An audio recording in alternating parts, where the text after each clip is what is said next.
Welcome to FIBA World Cup Locked On Live postgame show as the USA blows out Japan. Nothing surprising in this one. This was actually everything we've anticipated from the United States.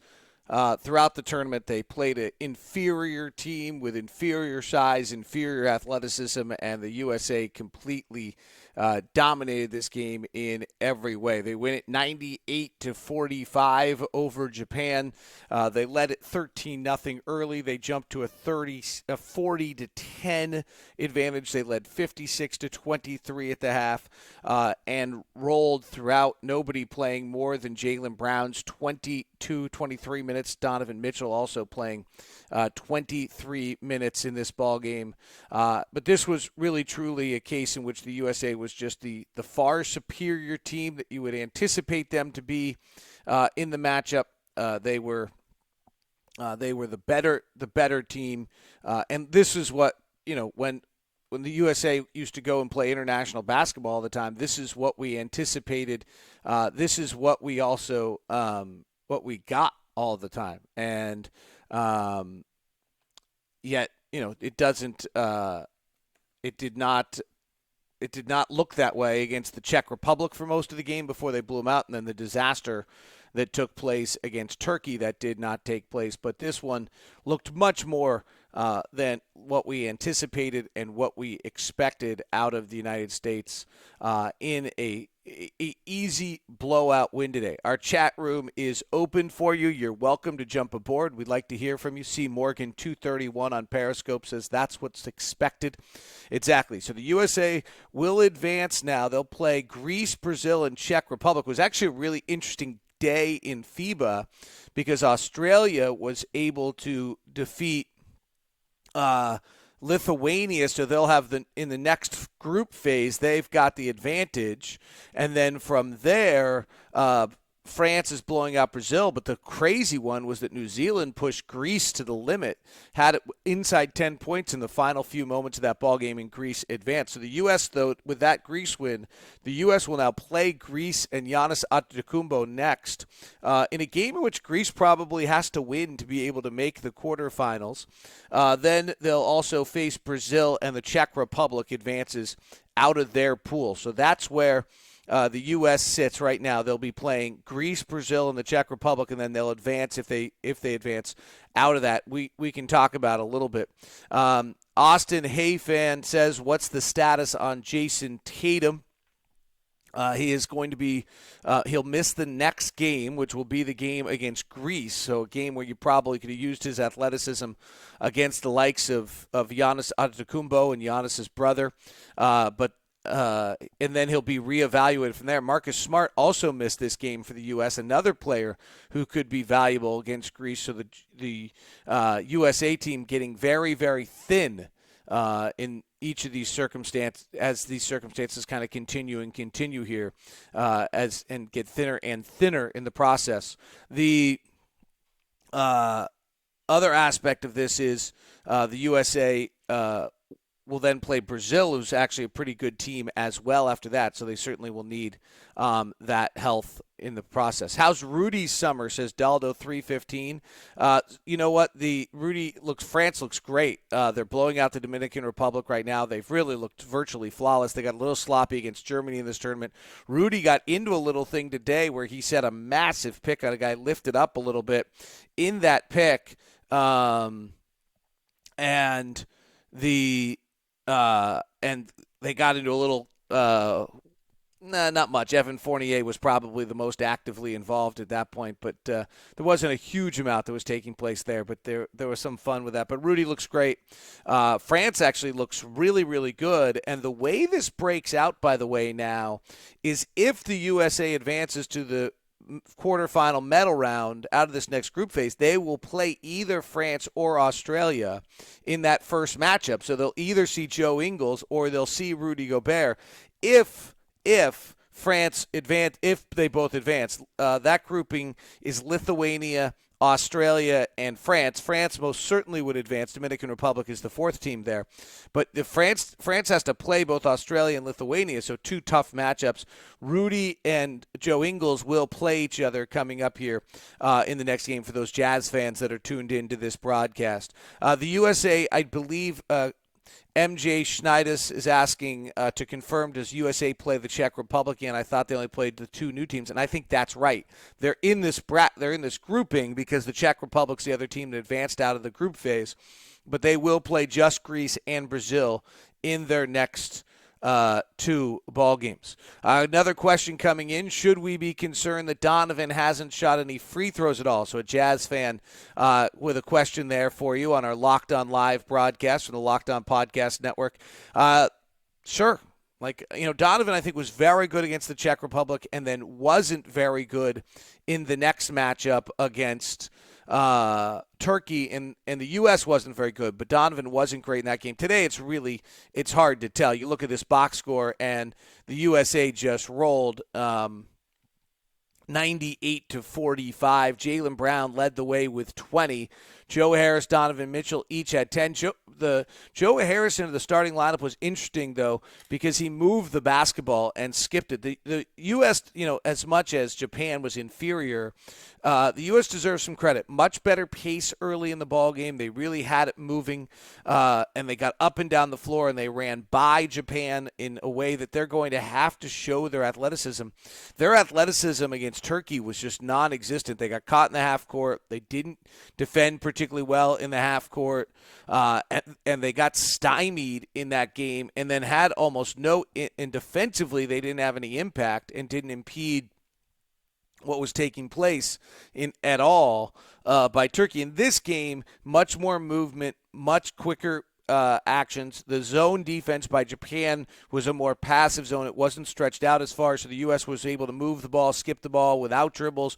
Joe Harris and Donovan were very active in just catching and moving it. We didn't see that type of things. And then incredible offensive rebounding early. I think they had 8 offensive rebounds in about the opening 10 possessions. So the three things that really you expect the USA to be able to do in a matchup like this, which is completely dominate the game.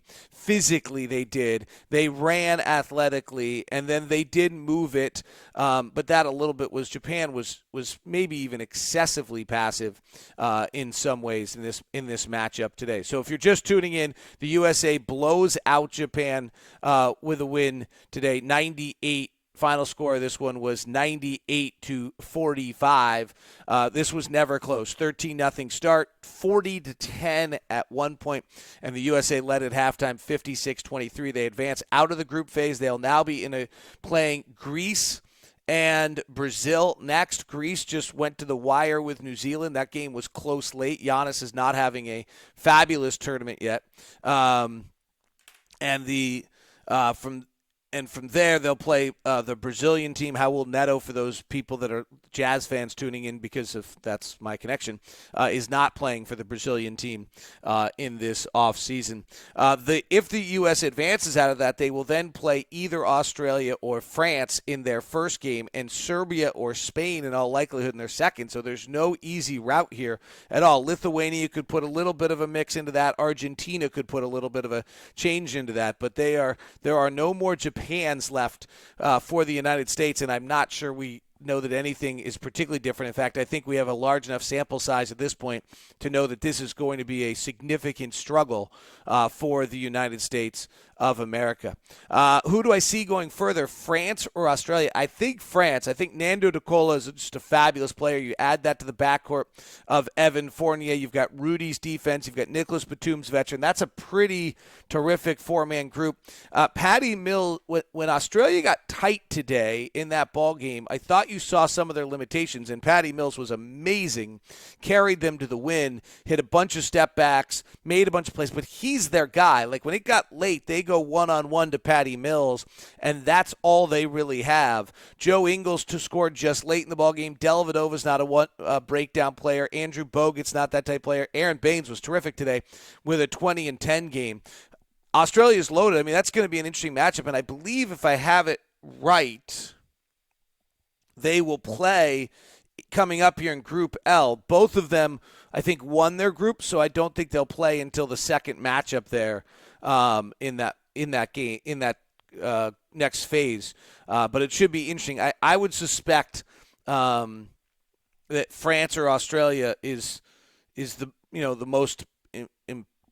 I think France to the U.S. has to be one of the most imposing. I mean, there's a real chance here that the USA opens up against either France, Australia, or Lithuania in the quarterfinals and struggles. Like a real chance that the USA, the way they've been playing, doesn't get out of the quarterfinals. If somebody were to upset France in this next phase and France is not the number one team in the process, then you end up with France you have France coming right at you, right out of the right. I mean that's a daunting prospect for the to look at, because of the fact that if that were to take place and the USA were to play France in that quarterfinal, I think they could lose. They could lose to Lithuania and Australia. Frankly, they almost lost to Turkey. I think believing that that this team is the previous USA that is so imposing is probably a pretty big mistake. Hey, Jay Brown 24/7, welcome back. Glad to have you. Gobert will mess the USA up. They won't be able to score on him if they try. It's interesting. The USA, you try to see whether if there is an imposing guy in the middle, what does that do to them? They shot the three at 40% today, but Barnes and Brown, Jason Tatum, if he's back, are not guys you really believe in the shot. Chris Middleton, I think, becomes incredibly vital for the success of this team in this tournament, in that matchup. All right, continuing some of your comments in the chat room. Super appreciate you all jumping on with our Locked On Live FIBA World Cup shows for you. And any suggestions you have on these, we're more than welcome as we continue to develop the Locked On Live platform here. Always enjoy your insight. Anyone on USA really surprised you thus far in the FIBA play, negative or positive? Truly the negative is how little impact, to me, Miles Turner and Brook Lopez as bigs were having in this tournament. Obviously today they were dominant against the smaller team. And the other would be, they were getting pulled out on the floor. Miles Turner's made some nice defensive plays and has blocked shots, but I have felt as though that's been lacking a little bit in how his ability to impact games with his size. So the USA's inability to kind of defensively hold dribble penetration, and when they start running that kind of European-style weave on the outside, the bigs' lack of impact both defensively and then offensively, the fact that when Turner and Lopez spread the floor and stretch the floor, the fact that none of the other teams respected is not giving the USA any space. So that probably would be the one that jumps out to me most from watching this team early. That wasn't the case today. 8 offensive rebounds early. Lopez dominated the rim on a play or two. But that lack of presence, to me, jumps out in what I've seen so far. Is there a pecking order issue on Team USA? I don't think so. I think... quite frankly, I think the pecking order, it's Kemba's team. And maybe, who's next? Donovan hasn't asserted himself, I would say, as necessarily the second option there. Tatum, when he was out there, certainly was going to go one-on-one and saw himself as a primary scorer in this matchup.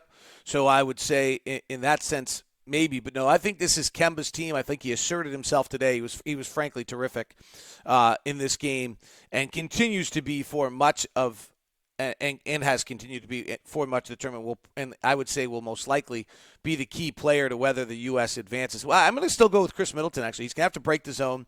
He's going to have to play a lot if Tatum's not right and Marcus Smart. I think Chris Middleton is going to turn out to be the singular most important player for the U.S. in this tournament. And any concern about Ingles only scoring 2 points from Colton Elliott? No, you watch that game. Joe had a different role today. He played the point guard. They took him away a little bit. Joe's not a player that can dictate what he scores on a game. It's often going to be what is impacted by the opponent. I think we saw that in this one. Lori, Kurt Munson, is Donovan okay health-wise? I don't see why he wouldn't be. I thought Donovan looked fine. I didn't think he looked great, but again, today's a pretty difficult day to be able to dictate whether or not you think a player played well. Japan is not got the capability to handle the United States in that manner, and the U.S. was dominant both with speed, physically early, with power, offensive rebounding, and then from a defensive standpoint, Japan just didn't put up the resistance in that zone. So you saw much better ball movement and cutting and moving, and obviously I think they probably worked on it and focused on it a good deal as well in that one.